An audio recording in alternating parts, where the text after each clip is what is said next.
A new report by the Alzheimer's Association shows that 1 in 9 Arizona seniors have Alzheimer's disease. That's the highest number reported to date, and that number is expected to increase as the population of seniors increases. Dr. Parachita Chowdhury is a cognitive and behavioral neurologist at Banner Sun Health Research Institute. Doctor, good to have you here. Thanks for joining us. Well, I'm happy to be here. Yeah, this is great. Okay, it's great to have you here. It's not great. These numbers are not great. Talked about the numbers, what was looked at, and how it's changed from previous studies. Sure. So it's obviously staggering, but part of the reason is that Arizona has a high aging population. So age is one of the biggest risk factors for neurodegenerative diseases, including Alzheimer's disease. And every year, the Alzheimer's Association comes out with a facts and figures sort of report. And while the percentage of people over the age of 65 is at 11%, Arizona equal to national average, prevalence-wise, however, we have the fastest rate of increase. From 2020 to 2025, we have had about 33% increased rate of diagnosis. So the ratio hasn't really changed, but the number, the volume has changed. Yes. Because we're just getting more folks here, aren't we? That's part of the reason for sure. I saw as well that almost 2/3 of those with Alzheimer's are women. That's right. I was very surprised to see that. So actually, this has been known for a little while, but we understand little about why that is the case. We have hypotheses which all have some evidence. So one of the biggest hypotheses is hormones.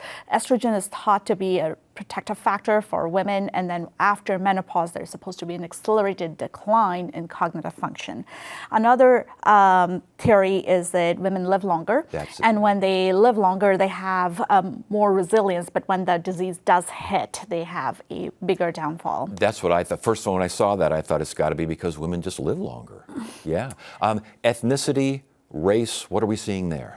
So generally, Hispanics and Black folks have a higher rate of Alzheimer's disease than white Caucasians do, about 2 times higher in Blacks, about 1.5 times higher in Hispanics. Do we know why? We don't know all of the reasons. One of the biggest challenges is that we don't study them enough. So of course, there is some barriers to participation in studies for all of these communities. The study also talked about, this is a quote, an upward influence on disease burden. That means, in other words, a whole lot more folks to take care of. That's right. So, and also economic burden and healthcare burden. So just as number of people who are afflicted with the disease is rising, so are caregivers. And you will also note that most of the caregivers are also women.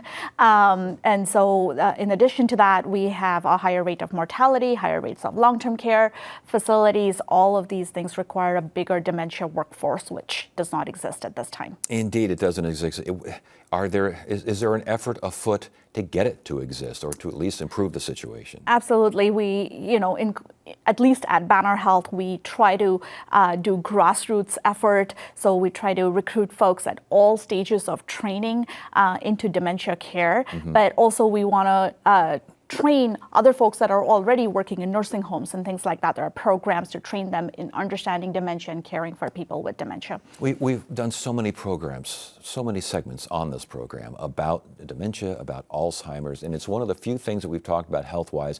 It just doesn't seem like we have very good results or improvements. Is something, I read about a blood test here not too long ago that might be helpful. What's going on out there? So we are accumulating more and more tools in our armamentarium for diagnosis and treatment, and hopefully in the future prevention one day. So diagnostically, you're right, a week and a half ago, FDA approved the first blood test for diagnosis of Alzheimer's disease. Now, there are some caveats to that. This must be for people who already have symptoms, so it cannot be for someone who does not have any symptoms. It must be in a specialty settings where they are getting the appropriate evaluation.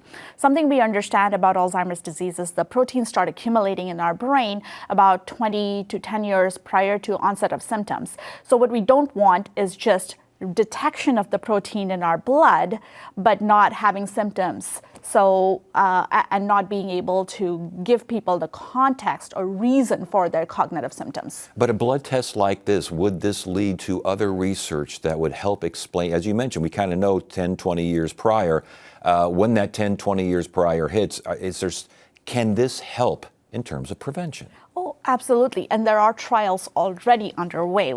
So there are trials where we are detecting people who have Alzheimer's disease amyloid plaques in their brain, and the blood test was the first step in screening those folks. Then they went into the study, and they were either given an infusion drug to remove the plaques or given a placebo, and we will find out results in probably the next couple of years. And if it shows delays onset of symptoms or reduces burden on folks, that is going to be a game changer in our field. Well, let's hope so. Dr. Parachita Chowdhury, again, Banner Sun Health Research Institute, and we're always looking for good stories when it comes to Alzheimer's, and this certainly sounds promising. Thank you so much. You're very welcome. Thank you for having me.